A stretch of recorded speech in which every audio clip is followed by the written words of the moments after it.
Yo, what is going on, everyone? My name is Nick, or the Notorious Fantasy, and in today's video, we're going to be discussing 10 players that I believe will win you your fantasy football league in 2024. We're going to be going in depth and through each and every single one of these players, and I will be describing why I believe they're going to help you win your 2024 fantasy football championship. But before we break down each and every single one of these players, I would like to ask that if you guys are new to the channel and you do end up enjoying today's video, that you please make sure to hit that subscribe button down below. And while you're down there, whether you are new to the channel or not, please make sure that you do leave a like on today's video. It would help me out a ton. If you want to follow me on Twitter or X, please do so at NotoriousFantasy. If you'd like to check out my PPR or half PPR rankings, they're available on the Patreon, link in the video description, for $7.50. So without further ado, let's get into 10 players that will win your fantasy league in 2024 fantasy football.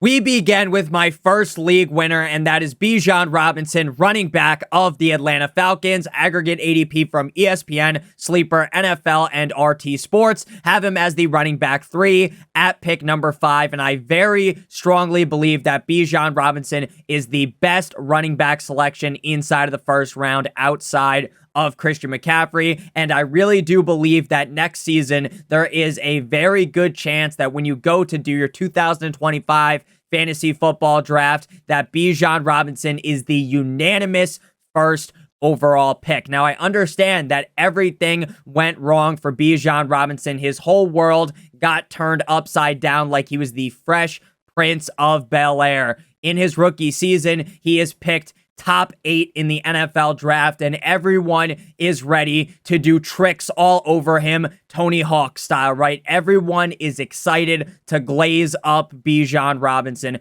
The guy's tape at Texas was phenomenal, and now he was going to be a workhorse running back on the Atlanta Falcons. Now, shockingly to all of us who were really hyping up Bijan Robinson last season, Arthur Smith had his head buried too far up his candy ass to realize that Bijan Robinson should be seeing a workhorse running back level workload, and I believe that is what we'll see out of Bijan Robinson this season. Last year, 17 games played. He's just the running back 16 in PPR points per game, tied with Derrick Henry. Running back 9 in PPR, 19th in carries, 15th in rushing yards, 3rd in targets, 6th in receptions, 4th in receiving yards, and 20th in total touchdowns. Though he was relatively efficient, 16th in true yards per carry, 9th in yards per touch, and 5th in yards created. I believe that with Kirk Thuggins, Cole's Cash Kirk under center, with the new offensive coordinator, with a new head coach that wants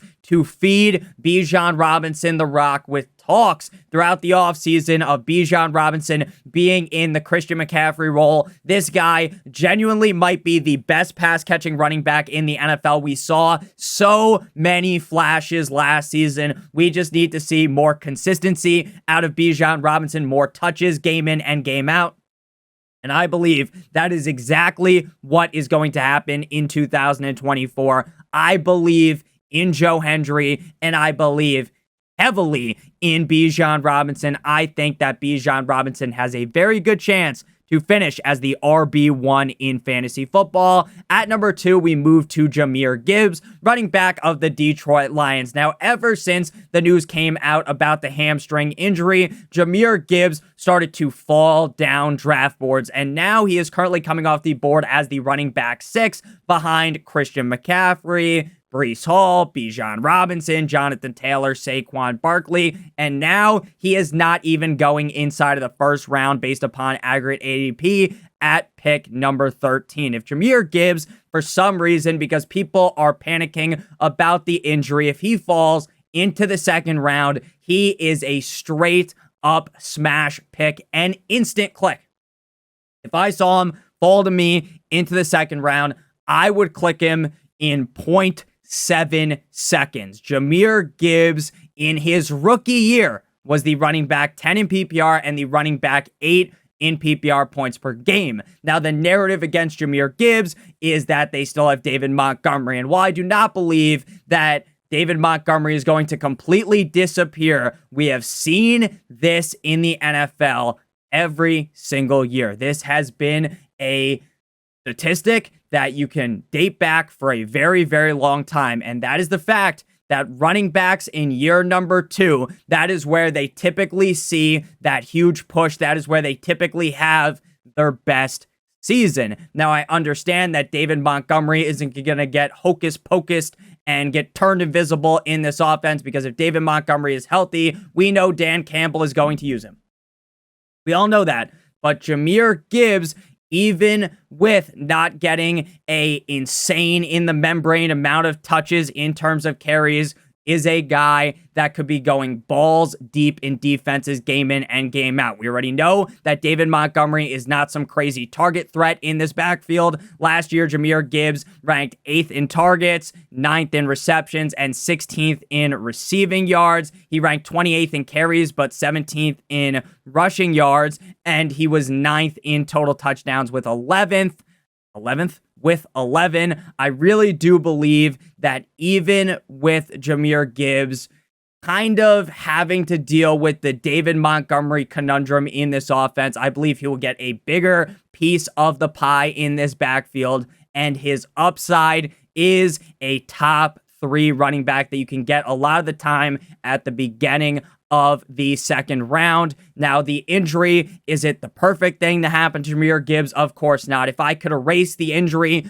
I would 100% do that, but I still believe in everything that I read out of Detroit, which is he's going to start practicing very, very soon, and as long as that ends up happening, Jahmyr Gibbs is wheels up to finish as a top 3 running back and has the upside to be the running back number 1. And if something was to happen to David Montgomery, then I generally do believe in those weeks Jahmyr Gibbs will be a locked and loaded top 3 option weekly, because of how great the line is in Detroit and because of how great the offense is. At number 3, we're sticking with the running backs, and we got Josh Jacobs of the Green Bay Packers, formerly of the Las Vegas Raiders. Aggregate ADP running back 12 at pick 28. Now, last year, based upon where you drafted Josh Jacobs, he absolutely rinsed you. Based on where you drafted him, he was a complete and utter bust.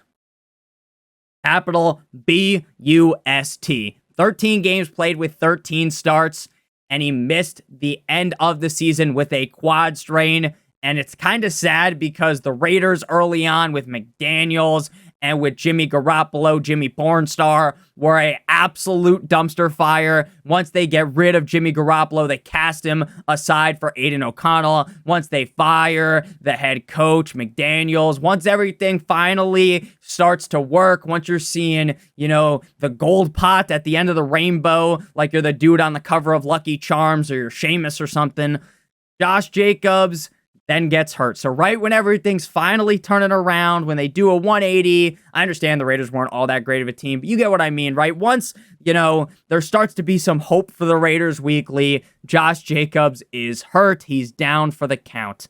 Now, I understand when he was healthy, he wasn't all that great. He was the running back 18 in PPR points per game. He ranked 11th in carries in 13 games, 24th in rushing yards, 19th in targets, 24th in receptions, 19th in receiving yards, and 24th in total touchdowns. But you need to keep in mind that the defenses were loading the box at an incredibly high rate up against Josh Jacobs. He ranked first in average defenders in the box with 7.2 because they knew that the Raiders were going to run the ball, and they knew that if they stopped Josh Jacobs, that the Raiders offense was very limp dick in terms of a passing attack. Now he goes from the Raiders that were flopping like a fish out of water to the Green Bay Packers, who could have made it to the Super Bowl last season. Now, if, ands, or buts are things that we don't like to say, right? I understand that it's not a guarantee that they even go to the NFC Championship game this year. It's not a guarantee that they go to the Super Bowl. But in Jordan Love's essentially rookie year,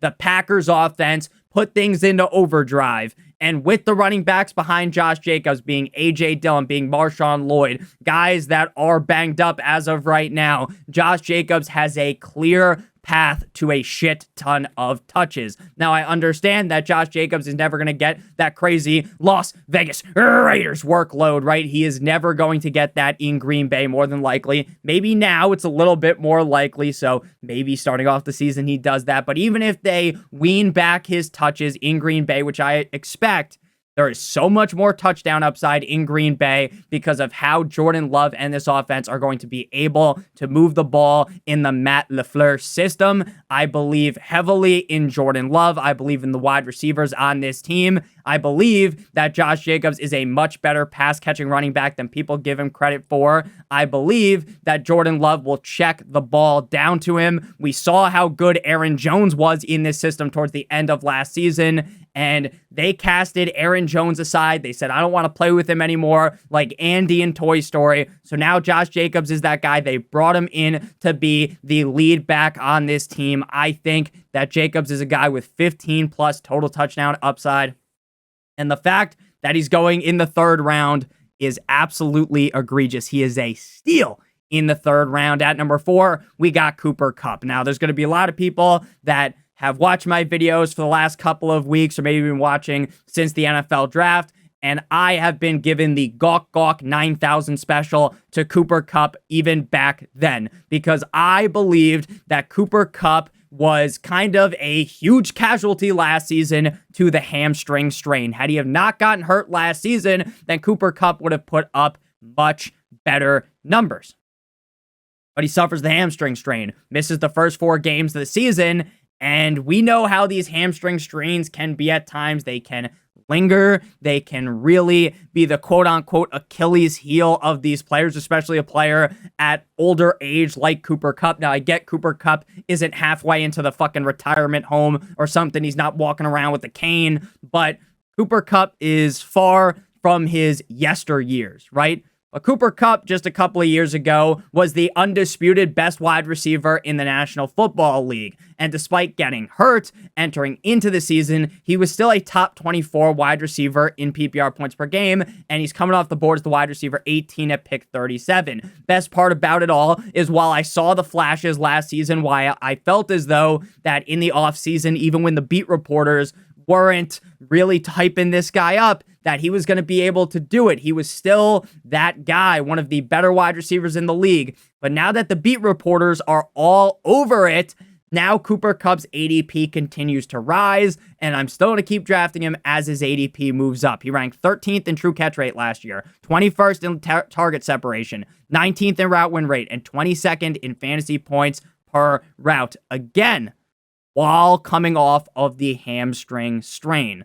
Puka Nacua to me is still the 1A in this offense, but I don't think it would be all that crazy if the season ended and Cooper Kupp out-targeted Puka Nacua. Cooper Kupp is the perfect wide receiver 2 on your fantasy football team, and if you go running back heavy, maybe you sprinkle in a tight end early, and Cooper Kupp is your wide receiver 1, I would be perfectly fine with that. You want pieces of offenses that run the way that Sean McVay runs his offense. I get Matthew Stafford, another unk in the NFL, getting up there in age, but Matthew Stafford and Cooper Kupp are a connection like peanut butter to jelly, Pippen to Jordan, D-Wade to LeBron, Giannis to his brother Thanasis. So Cooper Kupp is going to be great this season. Shout out to Tony the Tiger. They're great. I love the Rams this season, and I think a lot of people are still in deep slumber about Cooper Kupp because maybe Cooper Kupp ended up doing a bit of a fist maneuver up your ass last season because he wasn't the guy I drafted him to be. But if you didn't draft him where he was initially going, you were probably fine with his production. And I think in 2024, we see a much better version, a much healthier version of Cooper Kupp. And again, this isn't just me believing this. The beat reporters are saying it as well. At number 5, we got Lamar Jackson. So if you miss out on the Pat Mahomes, the Jalen Hurts, the Josh Allen, a lot of the times you can get Lamar Jackson at sometimes like a multiple round discount from the Josh Allens and a multiple pick discount from the Jalen Hurts or the Patrick Mahomes. Now, I'm not always entering into my draft thinking, oh boy, let me go ahead and draft a quarterback in the first couple of rounds, right? You don't have to do that, but if you're looking for one early, Lamar Jackson is a guy that I have been targeting. He was the quarterback 3 last year in points per game, quarterback number 4 on the season, and he's been a top 8 quarterback in terms of PPR,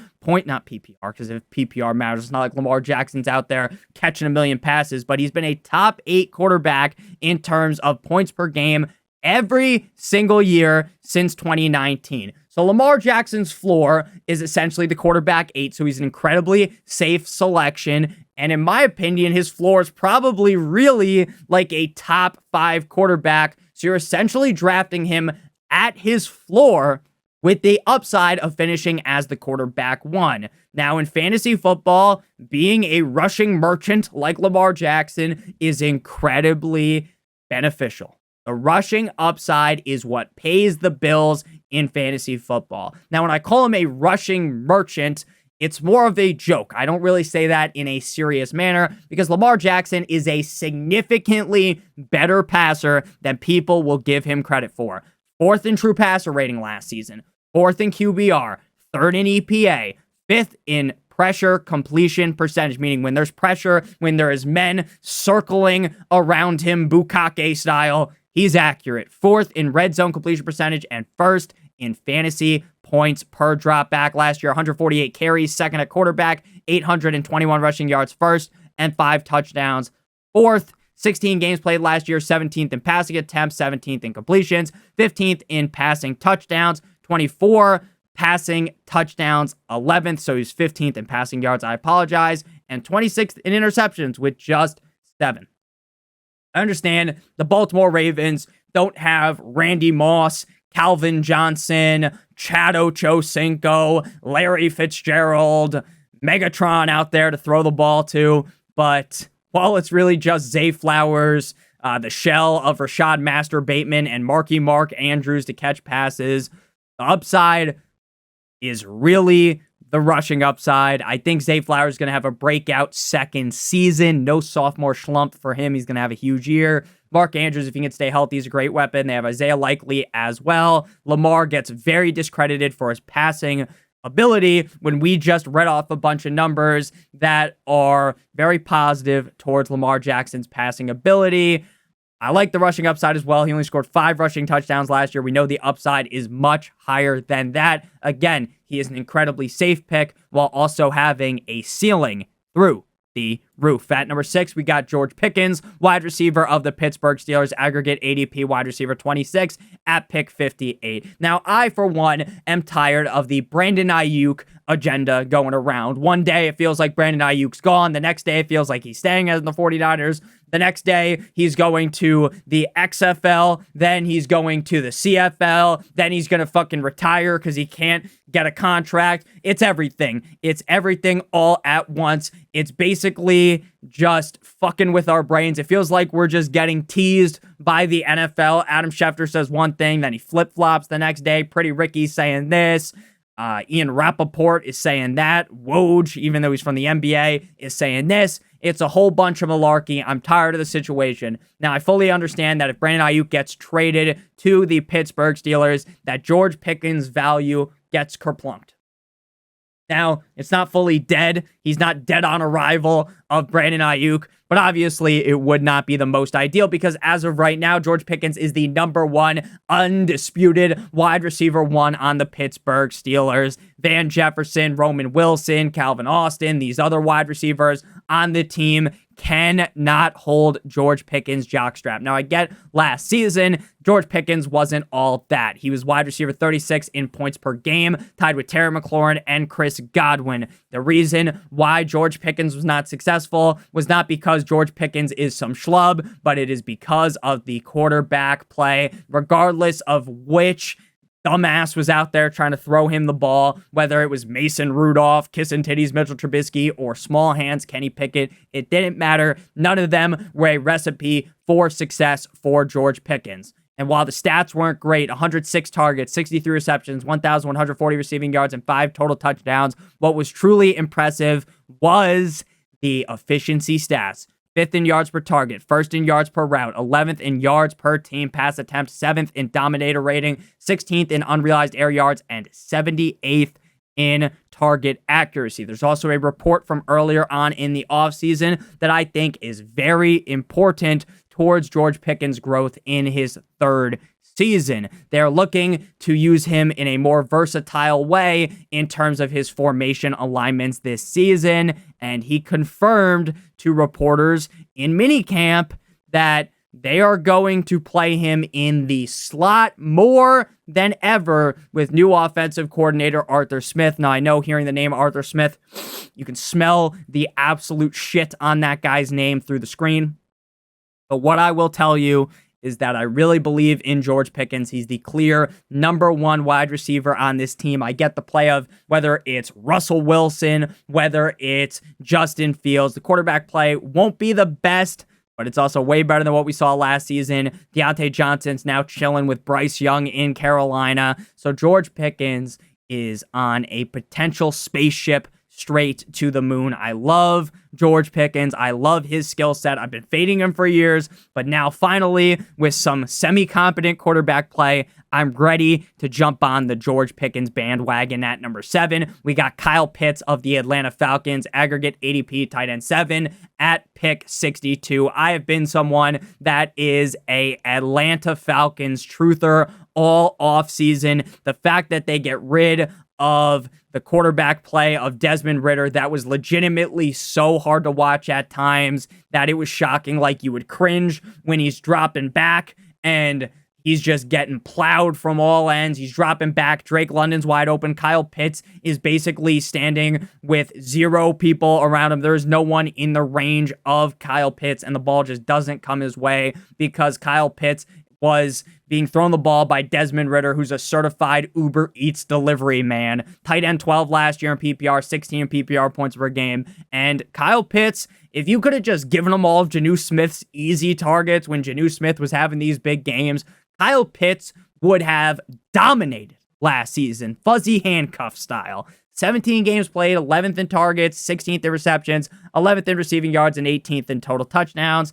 Though he was 7th in contested catch rate, 4th in yards per reception, and 14th in yards per target. I understand that Kyle Pitts has been a guy that has burned so many fantasy football players. You drafted Kyle Pitts thinking everything would change, and that was just straight up fucking fugazi because it was always the same. It was the same shit, different day. But now in 2024, new quarterback. And guess what? If Kirk Cousins goes down, knock on wood, we don't root for injury. They've got Michael Penix. Now, is Michael Penix the most complete quarterback to ever enter into the NFL? Of course not.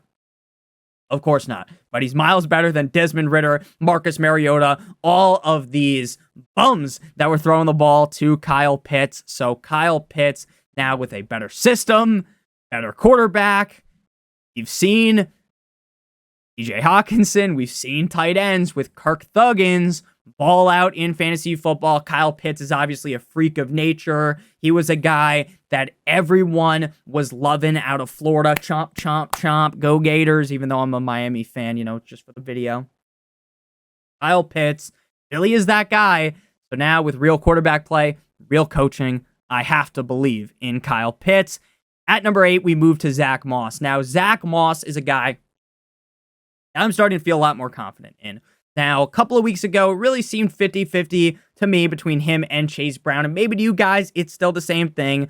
But now him and Chase Brown go very, very close to each other. Now, they're not going back to back like the cover of Lethal Weapon, but they're going pretty close to each other. Running back 32 off the board for Zack Moss at pick 90. Now, Chase Brown has played in preseason. Zack Moss hasn't. You know what that tells me? That the team believes that Zack Moss is the starter. Now, I don't believe that Zack Moss is going to go out there and get a Christian McCaffrey, a Bijan, a Breece Hall workload, right? A straight up workhorse running back, a Derrick Henry level workload. That would be absolutely insane to believe. But what I do believe is that Zack Moss will be the lead back on the team. Now, last season in Indianapolis, when he was filling in for Jonathan Taylor, he filled in smoothly.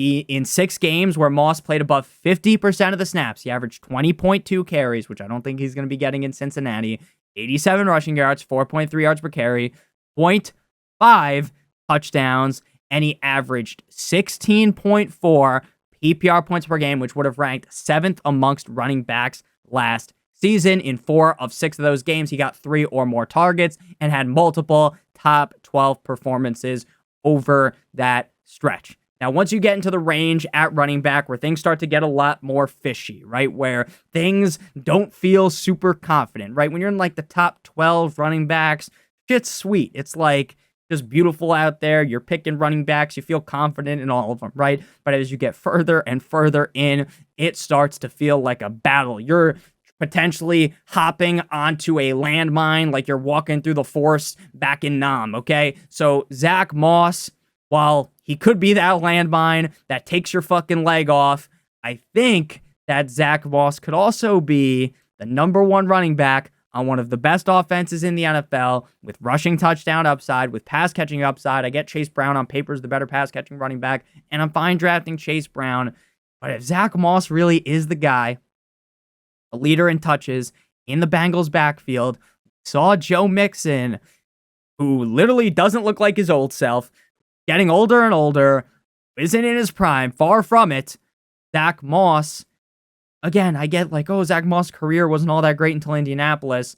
Never really saw a team truly push him like the Colts did. And if the Bengals truly push him, you might be getting a reliable top 24 running back weekly as the running back 32 off the board, which is exactly what you're looking for, right? When you're drafting a running back at pick 90 as the running back 32, they don't need to be a top 12 running back to be a league winner. If they're a top 24 reliable asset for you, a reliable flex option, then that was a great pick for you. Moving now to player number 9, we got Caleb Williams, quarterback of the Chicago Bears, aggregate ADP quarterback 13 at pick 105. So if I'm missing out on some of the quarterbacks I like early or in the middle rounds, and I'm waiting, I'm chilling back, I'm taking Caleb Williams. Now, taking a rookie quarterback could feel risky. It could feel like, hey, maybe Caleb Williams gets his lunch money stolen early on, and maybe because you take Caleb Williams, you want to draft another quarterback to go behind him and pause and potentially, leapfrog him, play him for the first couple of weeks. I get that. But have we ever really seen a situation at the quarterback position where the weapons around the guy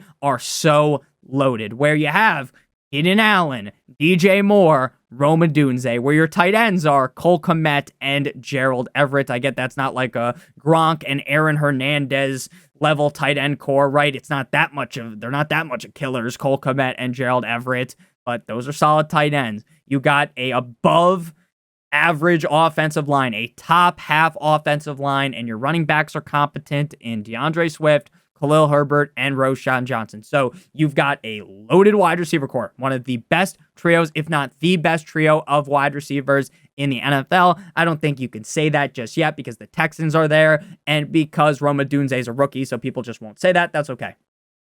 But one of the best trios in the NFL, you mix that with Caleb Williams, who is a generational prospect out of college, who ran 97 times last year for 142 yards and 11 touchdowns at USC in 2022. He rushed 384 yards and 10 touchdowns. Is Caleb Williams going to go out there and run like Lamar Jackson, run like Kyler Murray, run like Jalen Hurts? The answer to that is a very resounding fuck no, baby. But Caleb Williams is going to go out there, surgically slice and dice his way through the defenses like he is dissecting a rat back in middle school science class.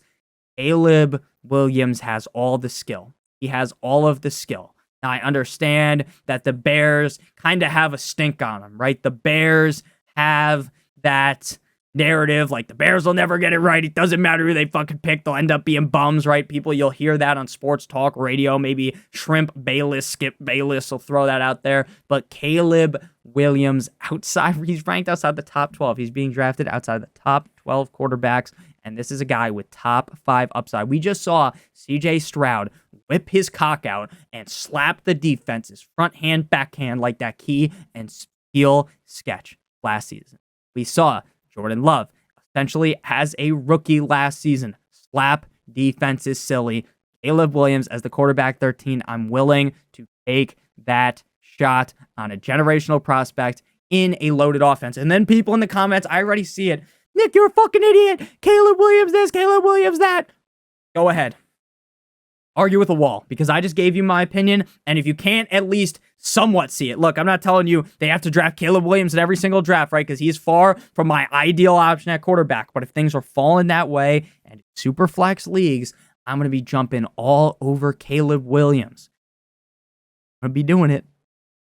I love Caleb Williams. I really do. Moving to league winner number 10. This is my moonshot league winner. Now, this is far from out of the ordinary. This motherfucker is going so late in drafts, sometimes you might not even see him getting picked. Mike Williams, Magic Mike Williams, wide receiver of the New York Jumbo Jets, aggregate ADP wide receiver 56 at pick 147. I get that it's not the easiest selection to see, right? On paper, you're thinking, a guy coming off of an ACL, a guy that isn't necessarily the youngest, a guy that on paper always gets hurt. To many people, that's what they'll say. A lot of people are saying that Mike Williams is injury prone, all this shit. They'll sling mud at him. Mike Williams probably going to be healthy early on the season, if not healthy enough to play in week number 1. He recently came off of the PUP list, and his availability for week 1 is still in question. But we learned early on the offseason from Xerxes Robert Saleh that he is on the Breece Hall timeline, and Breece Hall played in week 1 and was dicking down the Buffalo Bills defense. Before we break down Mike Williams a little bit more, though, I want to give you guys a quick word from our friends and our sponsor over at Underdog Fantasy. If you guys don't know what Underdog Fantasy is, they are the best place to play fantasy football, best ball, all summer long. If you don't know what best ball is, it's the best part about fantasy football. It's the draft, and that's it. There's no waivers, no trades, and no in-season management. Underdog automatically puts the highest scores into your lineup every single week. Their biggest tournament, their main tournament, Best Ball Mania 5, $25 to enter, $1.5 million to first place. They also have smaller buy-in tournaments and buy-ins for tournaments that are like $100 or even $1,000. If that sounds enticing to you, it's a great way to practice for your fantasy football drafts. Make sure you guys check out Underdog Fantasy, link in the video description, or using promo code Notorious, and you'll receive a bonus cash of up to $1,000 plus a free special pick for week 1 like Lamar Jackson, higher than half a passing yard. So Mike Williams, wide receiver, 112 last season, but he was the wide receiver 10 in PPR points per game. He tore his ACL in week number 3. Everything was looking great for people in the Mike Williams hive. It was looking amazing. Justin Herbert, the pervert, and him were just cooking. Keenan Allen's cooking. It's looking amazing. But then he gets hurt, right? Tears his ACL. 26 targets, 19 receptions, 249 receiving yards, and 1 touchdown in 3 games. Good for 3 games. Solid stats. He doesn't even qualify for the efficiency stats that we love to bring up, though, because he only played in 3 games. But Mike Williams, clear number 2 behind Keenan Allen, but had the upside any given game to out-target him. Now he's on a team with Aaron Rodgers. Now, I'm not going to sit here and glaze Aaron Rodgers and say Aaron Rodgers is definitely going to turn back the clock and be the old Aaron Rodgers, discount, double check, State Farm man, blah, blah, blah, blah, blah, right? I'm not going to sit here and just suck the dude off like a lot of Jets fans will do because the guy's fucking old, right? Maybe the fall off is there, but you're at pick 147, and on paper, Mike Williams is the clear number 2 wide receiver on the Jets offense. He just is. It's Garrett Wilson and him. So unless they magically trade for Devontae Adams some part in this season, if Mike Williams is able to stay healthy, and again, I think the injury-prone narrative is a little bit overblown. Last year, he plays in 3 games. The year before that, 13, 16, 16, and 16 games over the last 5 years. 3 last year, 13 years prior, and then 3 seasons in a row with 16 games played. I get Mike Williams puts his body in a lot of dangerous situations. Right? He's going out past curfew and walking through a block, right? He's putting himself in some very dangerous situations. He'll fucking dive for the ball into 8 dudes with their helmets pointed at him. He's doing everything wrong, right? He does it all the time, but at pick 147, if he plays fucking 8 games and they're just at the end of the season, right? He plays some great games at the end of the season, then you're winning your league because of it. This is a guy that is going to help you, and he could be a very reliable flex option every single week at pick 147. Again, I get there's all the negatives, right? You could spew all the negatives about Mike Williams, about Aaron Rodgers, about how the Jets are fucking cursed because Joe Namath sold his soul to win a Super Bowl. Say all of that and more. Don't care. At pick 147, I'm taking the fucking shot. I'm standing in the batter's box. I'm pointing out there, home run like Babe Ruth, and I'm swinging that bat, and that shit's going out of the park, baby. Mike Williams, Magic Mike Williams, my guy, is going to dominate this season. Basically free. And guess what? If he doesn't dominate, you can't even hate the pick because you can just cut him and never even happen. But to me, Me, I think there's some real upside here, and I think you should see that as well, just based on what I've said. So let me know down below in the comment section what you guys think about all these players. Do you agree? Do you disagree? Am I an idiot for liking half these players? Do you only agree with like one of these guys? Everyone's entitled to their own opinion. You don't have to have the same opinion as me because I'm not going to be right about everything. Spoiler alert, no one is, and that's what makes fantasy football so fun. I love you guys all so much. The amount of subscribers and support we have seen recently is off the charts. Unreal, and I owe it all to you guys. Without you guys, the whole ship stinks. I really appreciate you all. I want to thank you guys for everything, genuinely, because without you guys, none of this is possible, and it's amazing to me. I don't want to sit here and cry. Oh, it's so beautiful, right? But it does genuinely make me emotional to think about sometimes that this amount of people care about what I have to say. Love you guys all so much, genuinely. If you want to check out my Patreon, links in the video description, Underdog Fantasy, link in the video description as well. Check out one of the videos on your screen if you haven't seen them already. I love you guys from deep down in my heart. I hope you guys have a great one, and I'll see you guys again later with another video. Love you guys, as always. Good boy.